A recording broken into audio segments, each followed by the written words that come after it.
नमस्कार, मी प्रतीक्षा. सकाळचे 5:30 वाजले होते. रविवार होता त्यामुळे थोडंसं निवांत आहे. त्यामुळे म्हटलं चला शूट घेऊया. बघा आभाळात किती छान निळं-निळं आभाळ झालेलं आहे.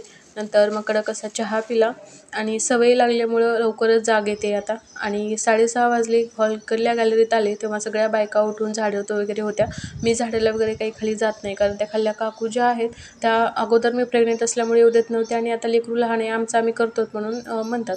आणि मग नंतर दुपारी लाडूला झोपू घातलं आणि स्वयंपाकाला लागले, कारण सकाळी नाश्ता केला होता. आणि मग पातळ अशी बटाट्याची भाजी केली आणि पोळ्या टाकायच्या होत्या. लहान लेकरू कधी उठेल काही सांगता येत नाही, म्हणून पटकन स्वयंपाक वगैरे करून घ्यावं लागतं. आणि तसंच झालं. लाडू उठून बसला होता आणि तो उठल्या उठल्या फक्त माझ्याकडेच येतो, त्याच्या पप्पाकडे वगैरे कुठंच जात नाही. नशीब 3 पोळ्या तरी भाजल्या होत्या, त्यामुळे मला अगोदर भूक लागली होती आणि माझ्या पुरत्या भाजल्या म्हणून मी अगोदर जेवायला घेतलं आणि त्याला खेळवत खेळवत त्याला मस्त असं जेवण केलं. तर चला उद्या भेटूया. बाय.